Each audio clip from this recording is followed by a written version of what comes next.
কে আছে গোটা গ্রাম। নিথর পলাশ সাহার দেহের সামনে শুধু একটাই আওয়াজ, এক মায়ের বুক ফাটা কান্না। বারবার মূর্ছে যাচ্ছেন তিনি আর চিৎকার করে বলছেন, কি অভিমানে বাবা আমাকে ছেড়ে গেলে।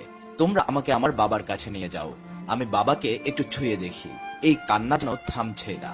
গোপালগঞ্জের তারাশি গ্রামের সেই ঘরে এখনো প্রতিটি দেয়াল প্রতিধ্বনি তুলছে পলাশ সাহার মায়ের আহাজারিতে। কিন্তু সেই কষ্টের মাঝে আরো একটা প্রশ্ন, যার জন্য পলাশ সাহা জীবনভর লড়াই করেছেন, সেই স্ত্রী কোথায়? কেন তিনি ছিলেন না পলাশের পাশে? কেন আজ কেউ তাকে দেখেনি পলাশের মৃতদেহের সামনে অথবা পলাশের মায়ের পাশে দাঁড়াতে?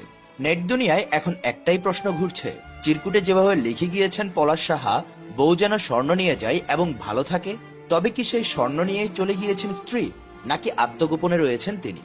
পলাশ সাহার মৃত্যুর আসল তথ্য ফাঁস হওয়ার আগেই তিনি লুকিয়ে গিয়েছেন। এই মৃত্যু কি নিছক আত্মহত্যা, নাকি এর পিছনে আছে না বলা অনেক গল্প, কোনো চাপ, কোনো ভয়ঙ্কর মানসিক যন্ত্রণা?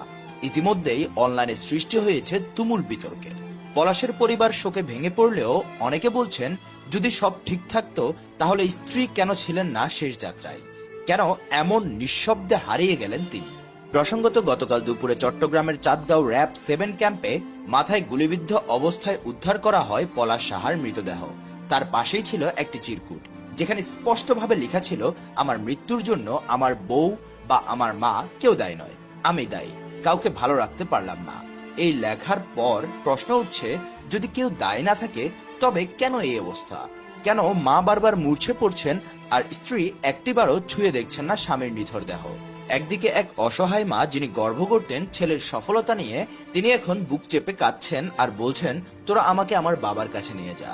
অন্যদিকে সেই জীবন সঙ্গিনী, যার সঙ্গে ভবিষ্যতের স্বপ্ন বুনেছিলেন পলাশ সাহা, তার অবস্থানে আজ রহস্য।